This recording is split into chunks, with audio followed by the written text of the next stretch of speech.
Olá pessoal, tudo bem? Aqui Paulo Santos com você e mais uma vez aqui trazendo um tema um tanto quanto interessante. E aí, nós estamos na grande tribulação? Bom pessoal, é isso aí. Então, devido a esse momento aqui de isolamento, tantas coisas incríveis acontecendo no mundo, um instante da história que nós nunca pudemos sonhar que aconteceria tanta coisa incrível como está acontecendo hoje, né? Então também junto com isso aumentou a especulação, tem várias pessoas perguntando, acreditando que nós de fato estamos na grande tribulação, aquele período bíblico onde a gente sabe que muita coisa incrível vai acontecer. Pois bem, então a minha pergunta aqui para hoje, que eu pretendo não responder, mas ajudar que você responda, é: nós estamos vivendo a grande tribulação? Bom, o que eu acho que é importante nesse momento a gente deixar bem claro é que o que você pensa, o que nós achamos é muito legal, é muito importante. Mas quando o assunto é a grande tribulação, esses assuntos assim mais bíblicos, que a Bíblia na verdade demonstra como é que tem que ser, como é que vai passar, então a gente tem que ir lá na Bíblia para poder saber como que essas coisas de fato acontecem. Bom, então no primeiro momento é preciso a gente talvez tentar entender o que é a grande tribulação. Então, é fácil dizer, grande tribulação, mas o que é de fato a grande tribulação? Então, eu vou ler aqui para você, a grande tribulação é o momento máximo da demonstração da ira de Deus que é derramada sobre a face da terra. Portanto, é importante você saber que a ira de Deus, essa palavra ira precisa de um comentário aqui, é uma disposição de Deus, uma disposição ativa, soberana, contra o mal. Uma indisposição ativa contra o mal que Deus tem, e nós também temos, por isso que a gente se ira com algumas situações, algumas injustiças à nossa volta. Deus colocou isso também em nós, né? Mas Ele é aquele que consegue fazer isso com perfeição. Bom, como é que nós podemos afirmar que a grande tribulação é a grande ira de Deus acumulada durante todos os tempos e que um dia vai ser liberada sobre a face da terra? Então tem algumas coisas que nos ajudam a entender. Então a primeira coisa é uma definição, que é essa aqui que a gente já te falou, que a ira de Deus é também chamada de um momento chamado de a grande tribulação. Então se você for lá em Romanos, no capítulo 1, os versículos 18 e 19, então você vai ver que a Bíblia declara assim, portanto a ira de Deus é revelada dos céus contra toda impiedade e injustiça dos homens que suprimem a verdade pela justiça, pois o que de Deus se pode conhecer é manifesto entre eles, porque Deus lhes manifestou. Então de uma maneira bem clara, bem direta, a ira de Deus, ela é revelada dos céus contra a impiedade, ou seja, afastar-se de Deus, estar longe de Deus, e a injustiça dos homens. Tanto o afastamento e a injustiça, essa progressão do mal vai desagradando a Deus, isso tudo é fato. Se dá pelo fato de o homem estar cada vez mais se distanciando, cada vez ligando menos para Deus e as suas coisas. Então isso é fato. Agora tem um pouco mais ainda, esse texto de Romanos, no capítulo 1, ainda eu vou ler mais um pedacinho aqui para você. Visto que desprezaram o conhecimento de Deus, cheios de toda sorte de injustiça, maldade, ganância e depravação. Estão cheios de inveja, homicídio, rivalidades, engano e malícia. São bisbilhoteiros, caluniadores, inimigos de Deus, insolentes, arrogantes e presunçosos. Inventam maneiras de praticar o mal, desobedecem a seus pais, são insensatos, desleais, sem amor pela família, implacáveis. Embora conheçam o justo decreto de Deus, de que as pessoas que praticam tais coisas merecem a morte, não somente continuam a praticá-las, mas também aprovam aqueles que as praticam.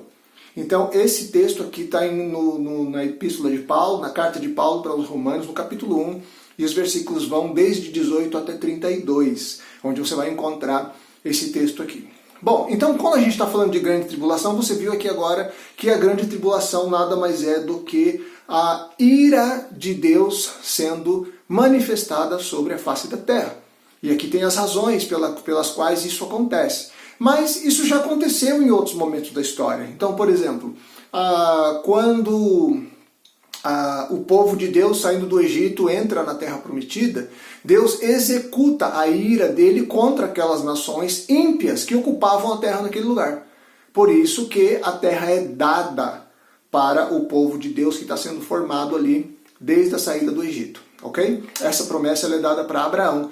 Num outro vídeo eu falo sobre isso. Você pode dar uma olhadinha que você vai encontrar sobre isso aí também. Bom, em Jeremias há uma passagem bem interessante com relação a isso. Jeremias dirigindo a palavra de Deus para Israel e para as nações em volta ali de Israel. Né? Assim me disse o Senhor, o Deus de Israel, pegue na minha mão, de minha mão este cálice com o vinho da minha ira e façam com que bebam deles todas as nações a quem eu o envio. Ou seja, Jeremias estava recebendo uma incumbência de Deus de tornar conhecida a ira de Deus para aquelas nações, para aqueles lugares onde ele estava mandando. Então, dessa maneira, a gente já agora entende que grande tribulação significa o momento em que Deus há de derramar a ira dele sobre a terra. Então veja que momentos de tribulação as nações passam e são vindas de Deus também. Certo? Mas aqui nesse momento nós estamos falando sobre a grande tribulação. É um momento histórico, é um momento só inclusive. E olha só que interessante, tem outros nomes a grande tribulação. A Bíblia também chama a grande tribulação de o dia do Senhor e também chama de o dia de Jeová ou o dia do sofrimento de Jacó. Bom, pessoal, então eu queria dizer para vocês também que a grande tribulação é um momento único, futuro e largamente profetizado. Eu vou falar aqui para vocês as 3 passagens mais importantes sobre o assunto, porque elas descrevem o período completo. Então, quando eu falo para você que é um momento único, é porque nunca houve nenhum momento na história parecido sequer com o que é a grande tribulação. Ele é futuro porque nunca aconteceu e não está acontecendo agora. Você vai ver daqui a pouco, quando eu descrever quais são os eventos profetizados sobre a grande tribulação, você vai ver que nós também não estamos, os textos não mostram, não parecem que nós estamos vivendo a grande tribulação nesse momento. E também que a grande tribulação ela foi largamente profetizada, foi dado muitos detalhes, ok? Então, os 3 textos fundamentais, os mais importantes, e que você encontra descrições muito precisas, muito legais sobre a grande tribulação, está lá em profeta Daniel, capítulo 9, os versículos de 24 a 27. Também está em Mateus, onde o próprio Jesus, no capítulo 24, descreve esse período. E também o apóstolo João, ao escrever Apocalipse, nos capítulos de 6 até 19. Então você vai ter muita informação muito boa dentro desses textos. E eu estou aqui sugerindo que você conheça eles. E aí a gente vai poder conversar, você vai poder conversar com as pessoas com um pouco mais de autoridade quando você falar sobre esse assunto, ok? Bom, quem deve passar pela grande tribulação? Para quem a grande tribulação foi destinada, né? Quem Deus diz que vai passar por essa tribulação? Bom, lá no capítulo 9 de Daniel, a gente lê lá sobre as 70 semanas, né? As famosas 70 semanas de Daniel. Essas 70 semanas, o texto diz, versículo 24, que elas estão destinadas sobre o povo de Daniel. Né? A profecia diz para o teu povo e a santa cidade. Então a gente vê que, em primeiro lugar, a tribulação está destinada a Israel. É o povo de Daniel e a santa cidade. Então, diz respeito a Israel. E, em segundo lugar, depois você vai ver em Apocalipse 3:10, 6:10, 13:8, entre outros textos, você vai ver que a grande tribulação é destinada aos habitantes da terra, que é claro que não é uma classificação geográfica. Isso é uma classificação moral, um contraste entre os filhos de Deus e os filhos do mundo, as pessoas que estão no mundo vivendo como se Deus não existisse. Ok? Bom, a próxima pergunta, que é muito interessante, porque a nossa grande pergunta hoje é se nós estamos vivendo a grande tribulação. Então agora a próxima pergunta, e aí também vamos tentar dar uma resposta que, olhando para os textos que falam sobre o assunto, é: a igreja passa pela tribulação? Então acompanha só esses textos que eu separei aqui. Ó. João, no capítulo 3, versículos 18 e 19, Jesus Cristo conversa lá com Nicodemos, e ele diz assim, olha, quem crê não é condenado, mas quem não crê já está condenado, porquanto não crê no nome do unigênito Filho de Deus, certo?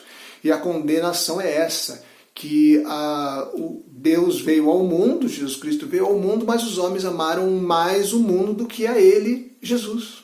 Então essa é a base da ira de Deus e da grande tribulação, como nós já explicamos. Né? Em Tessalonicenses 1,10, Jesus diz que ele é aquele que nos livra da ira vindoura, ou da ira futura, olha, ira de novo. 1 Tessalonicenses 5,9, o apóstolo Paulo afirma que Deus não nos destinou para a ira, de novo, ira de Deus, como nós acabamos de explicar. Lá em Tito 1, 13 e 14, também diz que Jesus foi aquele que nos remiu de toda iniquidade e nos purificou. E no texto de Romanos a gente viu que a ira de Deus ela é manifestada contra a iniquidade, contra os homens que voltam as costas para Deus. E o texto aqui está dizendo justamente que ele nos purificou de tudo isso. Então, uma vez que a igreja está purificada disso, porque ela deveria enfrentar a ira de Deus contra isso. Bom, depois também a gente tem o Apocalipse 3,10, que nós já usamos várias vezes, né? Onde Jesus ele diz que ele é aquele que nos guardará da hora de provação, a hora da provação que há de vir sobre o mundo. Uma referência bem clara também ao momento da grande tribulação. Apocalipse 13 e 7 também tem uma outra referência interessantíssima, porque lá diz que Deus dará todo o poder, lógico, abaixo dele e aqui na terra, para Satanás. Então, se a igreja estiver aqui nesse momento, então a igreja vai ter que submeter a tudo que ele fala. Então é muito interessante de você pensar, será que Deus permitiria que a sua igreja estivesse aqui para ficar submissa a tudo que Satanás disser ou mandar? Entre muitas outras passagens, dizendo a respeito se a igreja passa ou não pela tribulação. Vá tirando suas conclusões aí, porque no final você tem que responder a grande pergunta. E aí, nós estamos na grande tribulação? Muito bem. Quais são as condições e os limites para a grande tribulação? Como condição, 2 Tessalonicenses 2, de 1 a 6, diz que o filho da iniquidade tem que ser revelado. O filho da iniquidade, claro, o próprio diabo, o próprio Satanás, ele vai ter que se revelar em algum momento. Essa é a condição. Para que todos saibam que a tribulação começou, ele tem que se revelar. E depois, em 2 Tessalonicenses 1, versículos de 7 a 10, existe o limite da grande tribulação. Então, o limite é quando o mal vai chegar ao ápice, quando o mal vai chegar na sua totalidade. Então, não tem como ultrapassar isso, né? A maldade vai chegar a um ponto em que não vai ter o que fazer. Eu e você sabemos que o mal está se desenrolando e se desenvolvendo no mundo durante toda a época que o mundo é mundo. Mas o mal vai ter um limite. Vai chegar uma hora que ele vai chegar em 100% da sua capacidade, da sua potência. E esse aí vai ser o limite que Deus vai usar para poder frear com a grande tribulação. Muito bem. Então eu falei para você que nós estávamos lidando com os 3 textos mais importantes. Daniel, né, capítulo 9. Mateus, capítulo 24. E Apocalipse, dos capítulos de 6 até 19. Então agora eu vou fazer alguns comentários a respeito desses 3 textos. Ok, então o primeiro texto, que é o de Daniel, no capítulo 9, você vê ali onde são apresentadas as 70 semanas de Daniel. O famoso texto, as 70 semanas de Daniel, que está lá no capítulo 9.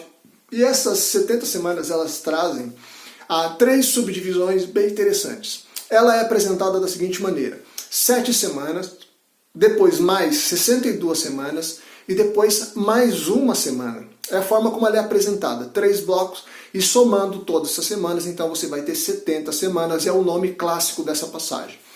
A sucessão de acontecimentos durante esse tempo. Olha que interessante. Durante essas 70 semanas terão de acontecer, se passar algumas coisas para que ela chegue na sua totalidade. E a totalidade é o seguinte: cessar a transgressão, pôr fim ao pecado, expiar a iniquidade, trazer a justiça eterna, selar a visão e a profecia e ungir o Santíssimo. Selar a profecia é se cumprir. Então, a totalidade dessas 70 semanas tem que acontecer tudo isso. O pecado tem que ser extinguido, a transgressão tem que haver a oferta pelo pecado, tem que haver a justiça eterna, a visão tem que se cumprir 100% e finalmente o Altíssimo, o Santíssimo será ungido, ou seja, Jesus Cristo vai se assentar no seu trono como rei e reinar por toda a terra. Bom, o escopo, ou seja, de onde a onde que vai essa profecia? Então ela começa com a saída da ordem para reedificar Jerusalém até a chegada do ungido, ou seja, até Jesus Cristo se assentar no trono. Olha que interessante. Essa é a referência à volta das duas tribos do sul, o remanescente de Israel, né, voltando. Eles estavam no Império Medo-Persa, né, cativos, e eles voltam para a terra de Jerusalém para reedificar a cidade. Então, a partir do momento que eles recebem a autorização para voltar para a terra, saindo do cativeiro, até a hora em que Jesus haveria de chegar, esse é o tempo em que há de se passar as 70 semanas. Entre a volta para a terra e Jesus Cristo se assentar como rei de toda a terra. Ok? Esse é o tempo em que as 70 semanas devem ocorrer. Bom, por que esse negócio de semanas? É uma pergunta bem interessante. Todos os intérpretes as consideram, essas 70 semanas, não como semanas de dias, como nós vivemos hoje, mas usando o padrão levítico, que está lá em Levítico 25, no capítulo 8, usando não semanas de dias, mas semana de anos. Então, se você fizer uma conta simples, dessa forma, as 70 semanas de Daniel se referem, na verdade, a 490 anos. 70 semanas de 7 anos. Então, não de dias, mas de 7 anos. Nós estamos falando de um período de 490 anos. Bom, então o que acontece? Essa última semana, esses últimos 7 anos, eles têm uma pausa antes deles que não estava lá dentro da profecia de Daniel, mas vai ser contemplada depois a partir do Novo Testamento e também dentro da profecia do Apocalipse. Elas foram se completando, né? Então essa última pausa antes de começar, essa última semana, é esse momento em que nós entendemos que é o momento da igreja, chamado popularmente, como eu já disse, né, de o período da graça de Deus. Ok, e a última passagem, aliás, desculpe, a segunda passagem é o sermão do princípio das dores, que o próprio Senhor Jesus Cristo foi quem fez. Então Jesus Cristo confirma a profecia de Daniel nessa passagem, e ele descreve as desolações que acontecerão naquele tempo, a grande tribulação.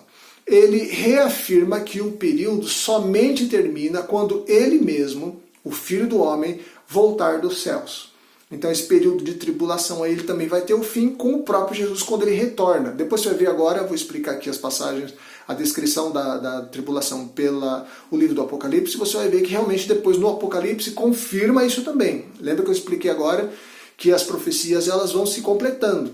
Daniel não mostrava o período da igreja na profecia das 70 semanas. Mas aí no Novo Testamento, especificamente no Apocalipse, você vê bem clara a distinção desse momento, né? Muito bem. A descrição dos acontecimentos da grande tribulação no Apocalipse, capítulos de 6 até 19. Esse período durará 7 anos, ou seja, se estamos na tribulação, então, lembra da nossa pergunta principal, né? Se nós estamos na grande tribulação, então ao menos alguns desses eventos já teriam que ter acontecido. Principalmente porque logo na abertura da grande tribulação já acontecem os primeiros eventos. E que eventos são esses? Bom, o Apocalipse descreve 7 cavalos com as suas atrocidades. Os cavalos são símbolos e é uma espécie de liberação do mal, onde o primeiro de todos os eventos é a apresentação do falso mestre, do falso Messias, né? Depois o Apocalipse descreve 7 anjos com suas trombetas, que são calamidades naturais. Astros, estrelas, tocando a terra, caindo na terra, com grandes terremotos, grandes maremotos. A mulher e o dragão aqui é Satanás, onde demonstra uma perseguição bem específica de Satanás e do mal contra o povo de Deus que estiver ainda vivo na terra nesse momento. As duas bestas emergentes, né, o próximo tema que Apocalipse mostra, uma que vem do mar e outra que vem da terra. São símbolos também, são homens ou pessoas que vão ser levantadas dentre as nações e dentro dos modelos financeiros e econômicos e políticos que eles vão estar usando naquele momento. Bom, Depois o Apocalipse descreve o Cordeiro e os remidos no Monte de Sião, avisando que está chegando a hora do grande juízo, a coisa vai começar. Depois o Apocalipse mostra os 7 flagelos, sofrimentos frente à condição, com as condições mais básicas de sobrevivência, né? As condições de sobrevivência mais básicas. Depois descreve a grande meretriz, que é a descrição e a atuação do grande sistema político dominante. Depois, a queda da Babilônia, que é a ruína do sistema financeiro mundial. Não perca o bonde aqui, nós estamos mostrando como o Apocalipse ensina, como descreve a grande tribulação. Ok? Depois, o Apocalipse descreve a volta do céu de Jesus Cristo com o seu povo de todas as épocas, descreve a batalha final, onde Jesus esmaga a revolução. Quem está envolvido? Os reis e os exércitos de toda a terra. Depois o Apocalipse apresenta a besta e o falso profeta sendo aprisionados, lançados vivos num lugar chamado Lago de Fogo. Depois mostra que Satanás em pessoa é preso por 1000 anos. Aí um pouquinho mais para frente ainda vai mostrar que ele ainda vai ser liberto por um tempinho e depois ele vai ser lançado no Lago de Fogo também. E a partir daí começa o período de 1000 anos. Jesus Cristo reinará visivelmente nessa terra. Tudo isso que eu acabei de falar aqui é como o Apocalipse descreve. Agora você vê com uma riqueza enorme de detalhes a profecia lá que começa com Daniel com 70 semanas. Jesus Cristo comprova que tudo isso vai acontecer. Então é interessante que você vê que essas 3 passagens são as fundamentais para se entender, uma completando a outra, como é que será esse momento. Lembra que a grande tribulação é só uma das partes, tem mais coisas aí para se falar a respeito do fim. Bom, determinar todos esses fatos aqui não é realmente uma tarefa fácil, certo? E nem muito menos ela é para ser conclusiva, e esse não é o nosso propósito aqui, tentar encerrar o assunto ou mostrar tudo. Não é isso, é só ter uma boa ideia sobre o que a Bíblia fala a respeito de tudo isso e aí poder compartilhar isso com você, para que você tome a sua decisão final. Eu acredito que os argumentos mais importantes eles estão reunidos aqui. Então, você acabou de ver esse vídeo e você agora está sabendo de bastante coisa interessante e chegou o momento em que a decisão está nas suas mãos. Agora você é quem vai ter que tirar a sua própria conclusão e você vai responder aí então. Nós estamos no momento da grande tribulação? Nós estamos vivendo a grande tribulação? A resposta está em suas mãos. Se você gostou desse vídeo, então você compartilha aí com seus amigos, com as pessoas que possam ter interesse. E aí, numa próxima vez, a gente continua com mais um outro tema, mais um outro assunto aqui que tem a ver com Bíblia e com a interpretação das Escrituras. Ok? A gente se vê na próxima, então.